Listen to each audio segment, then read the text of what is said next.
and welcome to this episode of Artsably in Conversation. My name is Diane Collin.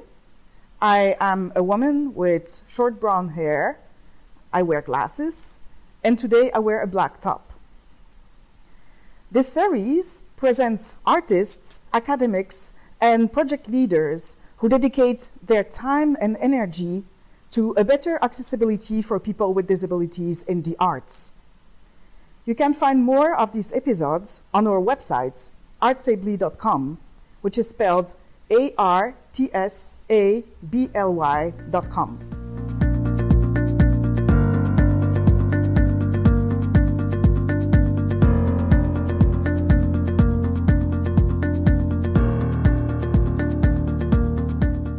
Today, Artsably is in conversation with Rory MacLeod, Artistic and Executive Director of Xenia Concerts, an organization that improves access to concerts to audiences with autism and other kinds of disabilities.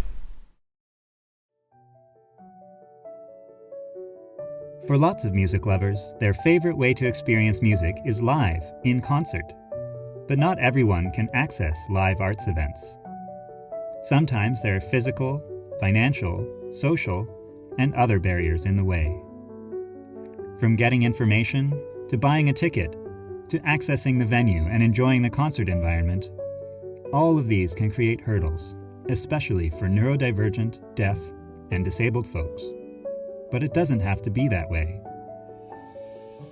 At Xenia Concerts, we work hard to meet your accessibility needs so that you can enjoy amazing live musical experiences with incredible musicians in an environment where your needs are met and you can be yourself. All of our concerts are family-friendly, and we welcome neurodivergent, disabled, deaf, and hard of hearing attendees.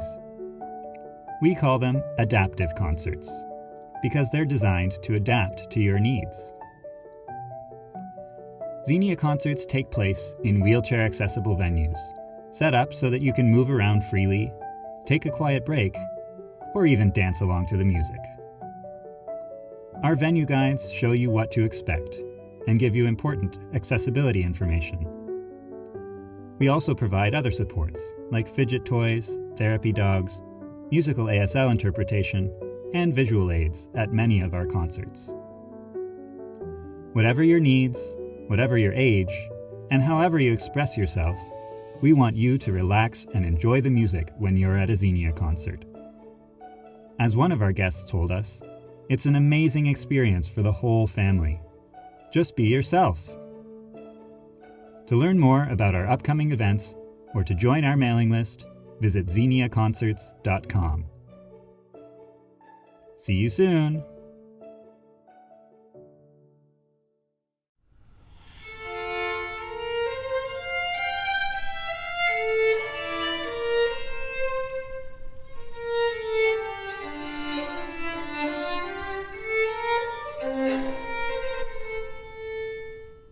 The mission of Xenia Concerts is to provide music and arts performances and presentations in an environment that is welcoming of people who may not be able to attend other events due to mental, financial, or physical barriers. For example, we present sensory-friendly concerts that welcome children and families affected by autism spectrum disorder. We also present concerts that are accessible for people living with dementia. Any community that self-identifies as not having equal access to the arts is a community that we want to work with to create accessible arts opportunities.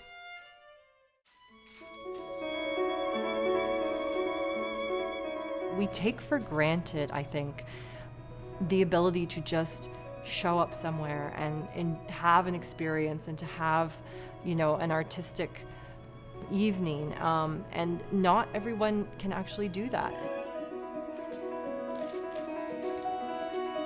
I absolutely loved it. I said to my friend I could stay another hour and listen to this. It was beautiful. I was really hoping that our Sunshine seniors would be able to forget about their problems for an hour or so and enjoy the music, get lost in the music.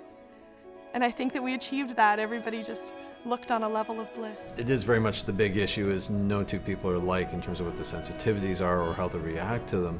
The setup here has been nice, although we've never had to use it. Just knowing that there's a quiet area around the corner, for instance, is a big plus.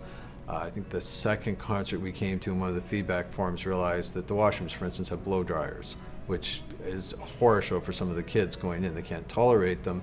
It was mentioned in the feedback form next concert, and since then there's always been paper towels laid out. So they've been very conscious of some of the sensitivities of the audience to try and mitigate a lot of the things that will bother them. Responding to accessibility issues that our audience members might have is really at the core of what Xenia does. In a way, we are sort of specialty arts curators.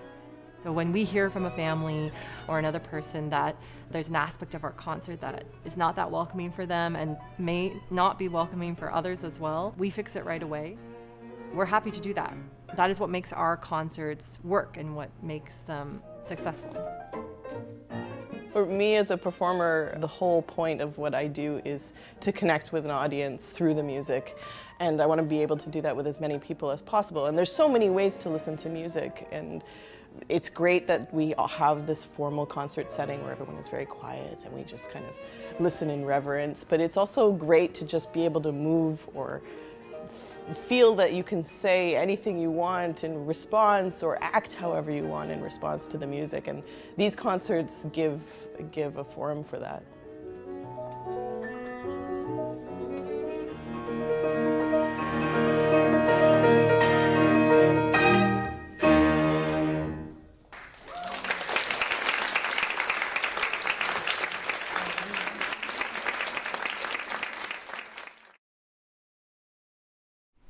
Okay, thank you for being here today. I'm here with Rory McLeod from Xenia Concerts. You're the Executive Director and Artistic Director of Xenia Concerts. That's right, yeah. Can you present yourself and also provide a visual description, please? Of course. So my name is Rory McLeod. I'm a tall white man with short brown hair and I wear glasses. Today I'm wearing blue jeans and this very cool new jacket that I just got with some stars on the sleeves and a giant gold lotus flower on the back. A little bit out of my what I would have called my comfort zone in the past. Yeah, and I'm the Executive and Artistic Director of Xenia Concerts. We are a concert series that works with the neurodiversity and disability communities to redesign concert experiences and make them more inclusive and accessible for people who face barriers to attending typical events. Okay, thank you. And so when did Xenia Concerts start? Xenia Concerts started back in 2014, 2015 with the Cecilia String Quartet. They were inspired by performing in an autism-friendly concert in the US, and they decided that they wanted to bring that experience to Canada. So initially, it was a few concerts run by a string quartet, and their focus really was on the autism community specifically. And what they did that I really admire is that they spent about a year consulting with people with lived experience, with healthcare experts, with caregivers of people living with autism, to design the most autism-friendly experience they could. So they started with a series of, I think it was 3 concerts in their first year, partnered with what is now Meridian Hall, what at the time was the Sony Center. And it's been growing ever since. The response was so positive to these concerts that we now present upwards of 30 concerts per year. And so behind the concerts, what kind of activities do you lead in Xenia? Yeah, so we've stayed true to that that initial approach of being very engaged with the communities that we work with. And so a big part of our work is actually working with people with lived experience and incorporating their suggestions, their design recommendations into what we do. We've doubled down on that approach recently by developing a couple of really robust frameworks for community engagement, one of which was the ASD Youth Advisory Council, which we ran last year, where we formed a council of 5 autistic youth aged 14 to 24, and they basically ran their own meetings to develop design recommendations and design their own autism-friendly concerts specifically for youth of their age group. And we'll be presenting those later this year. The first one is on July 13th at Meridian Hall, our first concert designed by and for autistic youth. And the other community engagement framework that we've developed with under the leadership of our accessibility coordinator, Kayla Carter, is called the Accessibility Accelerator. And that is a co-design project in which we're working with 6 people who identify as either neurodivergent or disabled or both. And they are working together over the course of about 18 months to discuss barriers to access in the arts, not just for audiences, but also for arts workers, and then develop resources and design recommendations that Xenia Concerts can employ in our own concert designs and also share with the broader arts community. I see. And so there is a big team in Xenia right now. We have 4 staff members, but our team extends way beyond that, of course. So we've got a board of directors with 8 very dedicated individuals. We also partner with a lot of different community organizations.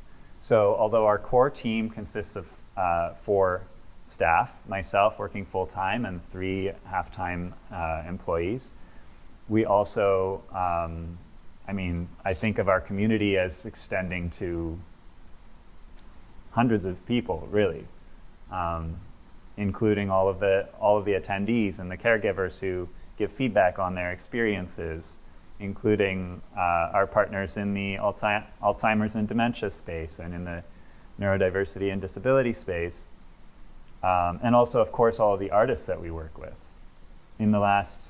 I've been with the organization for 2.5 years now, and over that time, I would estimate that we've worked with between 50 and 60 different musicians, and they're a big part of our team as well, of course. Mm. And I wanted to ask a little bit about yourself. What is your background? So my background, first of all, I think it's worth mentioning that I come to this work as an ally. I don't consider myself, or I don't currently identify as neurodivergent or disabled. And although I do have an autoimmune disorder that is at times disabling, I don't currently identify as disabled. So I come at it from the back with a background in music. I play the viola, and so I'm trained in the Western classical music tradition, and I also have about 10, 11 years now of concert design and promotion and presenting experience. Back in 2013, I started a series called Pocket Concerts, which I now run with my partner in life, Emily Rowe. And the purpose of that concert series was really to bring chamber music and small ensembles into alternative venues, mostly homes, but also offices and cafes and places like that, where people feel at ease and can enjoy a concert in a more personal, with a more personal approach, have the opportunity to interact directly with the artists. We always had some food and wine at those events. But I didn't really think of myself as a designer until maybe 3-4 years ago when I realized, that's actually what we're doing, is we're designing experiences. So I take that background in concert design and production and bring an accessibility and inclusion lens to it at Xenia Concerts.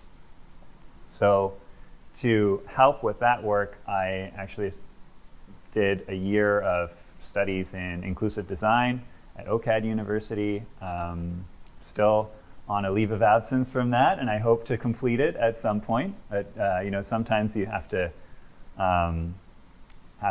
prioritize one thing over another, and currently Xenia Concerts is my top priority. Yeah. Okay, thank you. I don't know whether I missed anything in there. I have quite a bit of experience as a performer as well, as a violist in orchestral and chamber music settings. So I'm quite familiar with that, especially the classical music world. And because of that, some of the barriers and problems that exist within that world. So you're still performing? Yes, I do still play with the Canadian Opera Company Orchestra, with the National Ballet Orchestra, and in chamber music settings, and the odd gig that comes up here and there. Yeah. Okay. I wanted to come back to Xenia. I know you're preparing your concerts and your season. Right now we are way inside the season, but Yeah. can you talk about your upcoming concerts and maybe one that you want to describe a little bit more than the others? Sure. So the next, well, we have two really exciting concerts coming up. The first one is our first concert in Vancouver, which we're doing in partnership with the Vancouver School of the VSO School of Music and Muse West. And that's on April 7th. Features a jazz trio of musicians who all are on the faculty at the VSO School of Music and very active in the Vancouver community. They're called Triology. And we're working with them to develop a program that's about an hour long, neurodiversity and disability friendly, and we'll have a host of sensory supports and accessibility aids at that concert at Pyatt Hall at the VSO School of Music on April 7th, which is a Sunday morning. And then our next concert that's part of our flagship series here in Toronto at Meridian Hall on April 27th, we're bringing in a fantastic folk singer-songwriter named Rain Hamilton. Rain is performing with a string trio, so she herself plays guitar and violin. She works with a cellist and a bassist. So there'll be vocals and string trio on stage, and also musical ASL interpretation, which at this concert will be performed by Tamika Bullen, a deaf musical ASL performer and poet. So when we attend one of your concerts, what is the difference between a concert that we attend at Xenia Concert and a traditional concert in the music scene? Well, it's funny because our hope, of course, is that gradually those differences will diminish, that other concert series will start to adopt some of our practices and make their experiences more accessible. And that's another big part of what we do, and maybe we can get into that later in the conversation. But at a Xenia concert, you can expect, we call them adaptive concerts. We used to call them sensory-friendly concerts, but now that we've expanded some of our vision of who we want to include in our approach to accessibility, the term sensory-friendly didn't quite capture everything that we do. So adaptive concerts, because they adapt to the needs of the people that attend. So some of the things that we take into consideration, obviously the venue and physical access to the venue. So we only present at wheelchair accessible venues with wheelchair accessible gender neutral bathrooms available. But then we take accessibility into account for every aspect of the experience. So we have what we call our sensory support table, where we have fidget toys available. We also have balance cushions for those who need a little bit of extra sensory stimulation when they're to stay engaged. We have weighted blankets and weighted pillows for those who need a little bit of a calming effect when they're listening to stay engaged. And then we incorporate accessibility into every aspect of the experience. So freedom of movement is a big part of that. Making sure that people know that you can get up and move around if you need to, and making space for that.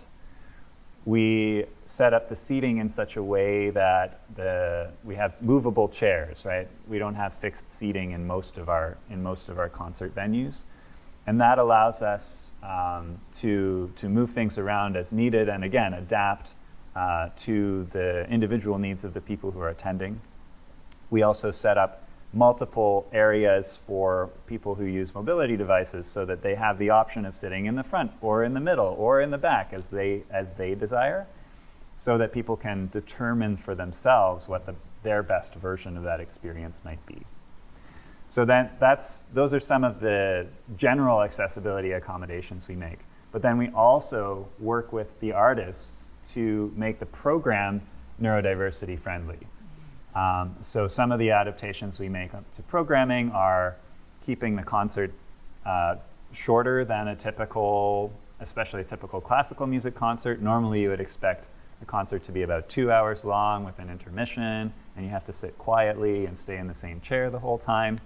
We keep our concerts, the whole experience lasts about an hour, and we always incorporate a couple of opportunities to move around during that time. So it's either a guided stretch break where the musicians guide the audience in some movement activities, or a musical selection that incorporates movement into the musical experience. We also keep our musical selections short for the most part. We try to vary the mood or the energy level in the music every 5 to 7 minutes.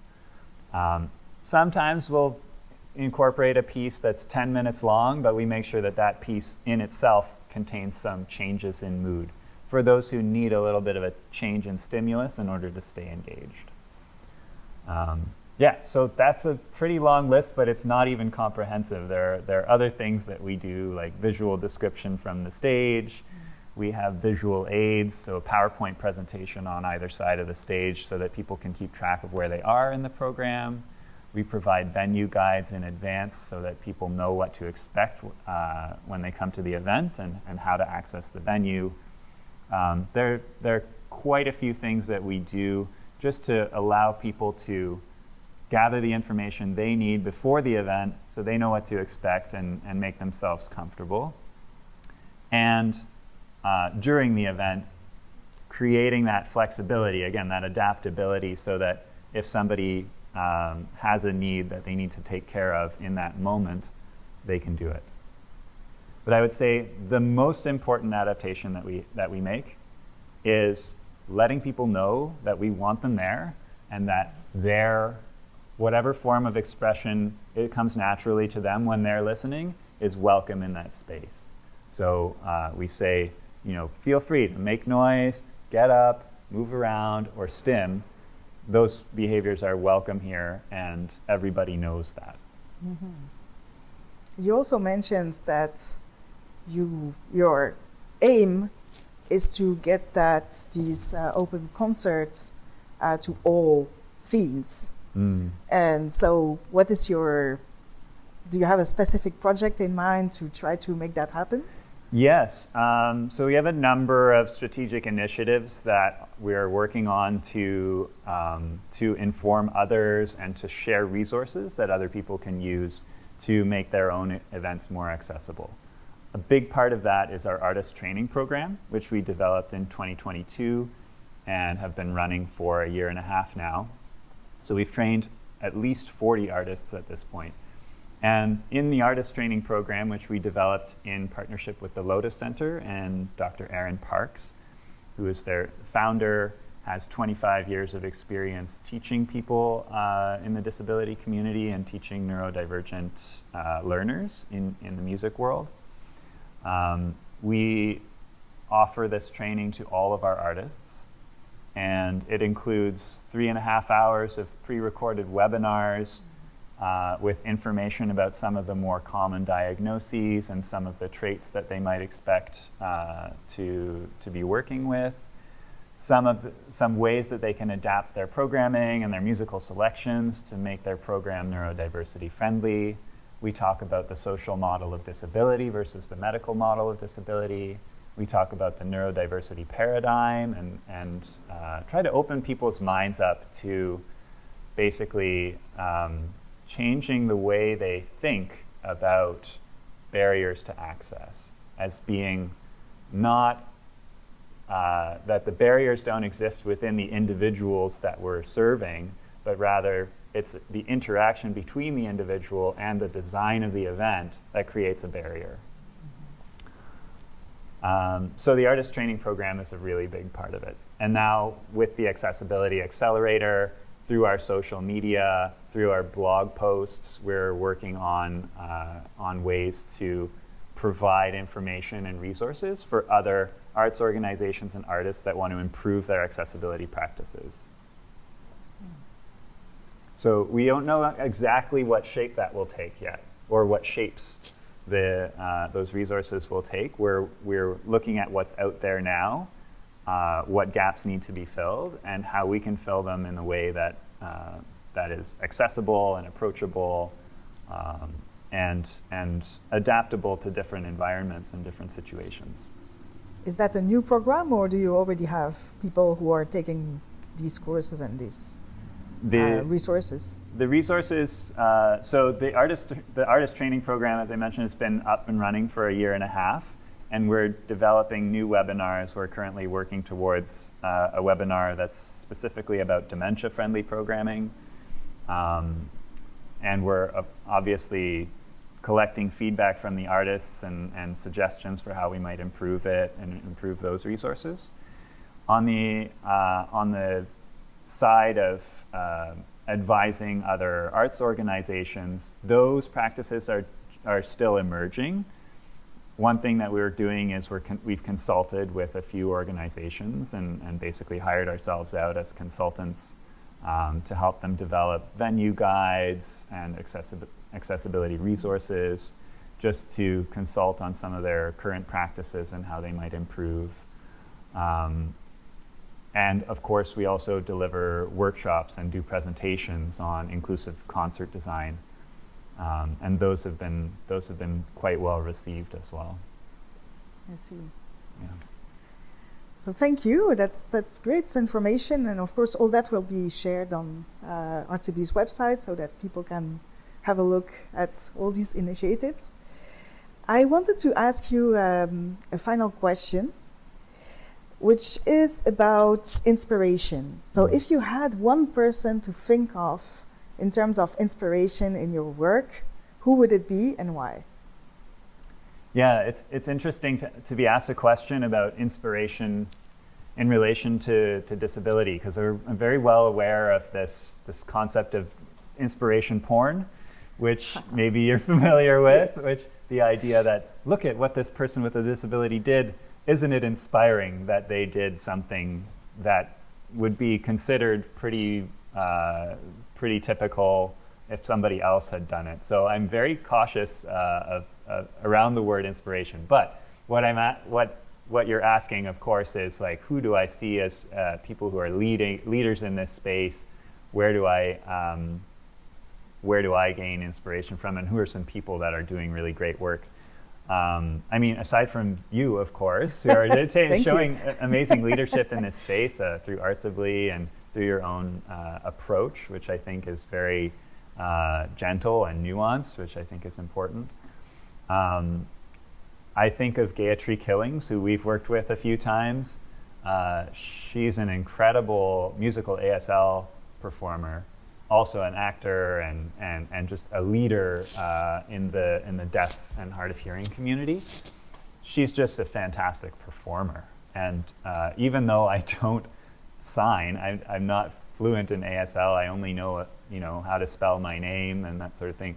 Watching her perform is very moving, because you can see the expression and the work and the thought and care that goes into it. And she's just a tremendous advocate for the deaf community as well.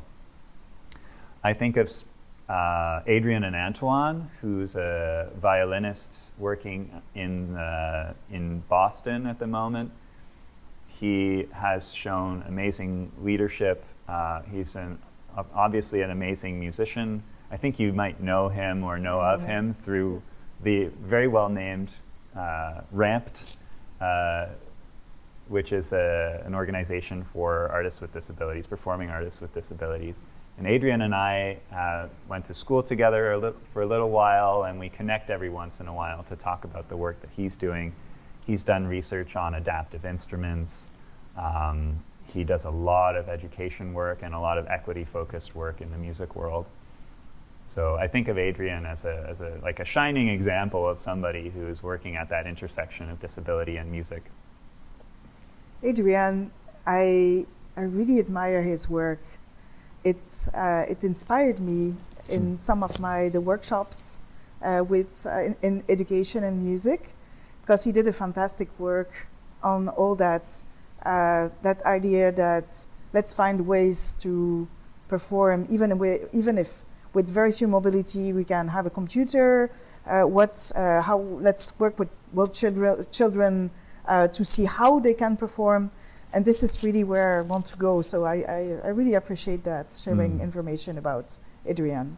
Also, ROMPT. Yeah. So I'm a pro member of ROMPT, and I know it's a fantastic group of musicians. There are tons of opportunities for people, I would say all around the world right now, because it's growing. And fantastic organization, really. And this ROMPT was actually in my mind when I started running Artsably, because they are doing exactly that. They're promoting accessibility in the arts. They are trying to get performers on stage, and yes, Engageme also. It's fantastic work what she's doing too. So yeah, thank you for sharing that. Yes, I also want to mention one person who we met recently, whose name is Ben Lunn, and he's a composer who lives in Glasgow, who's working through an organization called Drake Music Scotland. They also have a network of disabled artists living in the UK called the Disability Artists Network.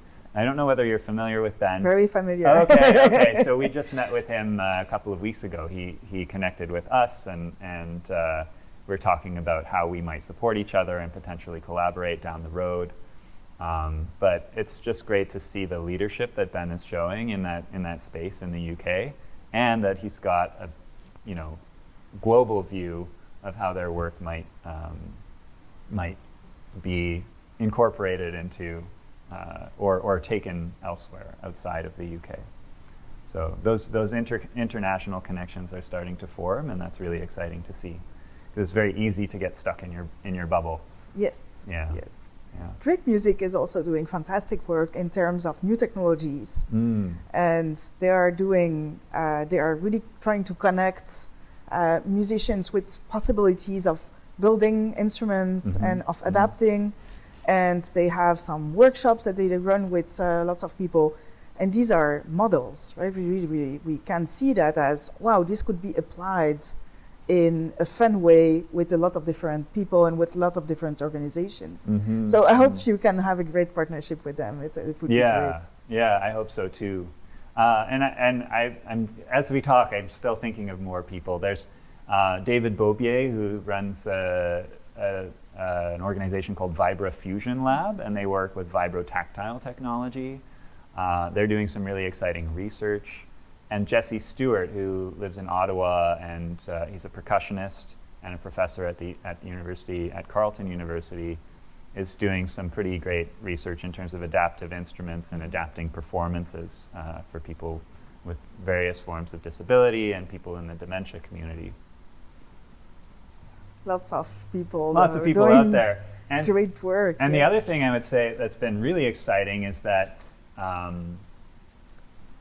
as we grow and we develop relationships with new artists, it's been interesting to have conversations with artists who will say, yeah, I really connect with this work because I'm autistic, right? And it might not be in their biography, and there are issues of stigma and you would never expect somebody to disclose a disability without having thought about it themselves and made that decision.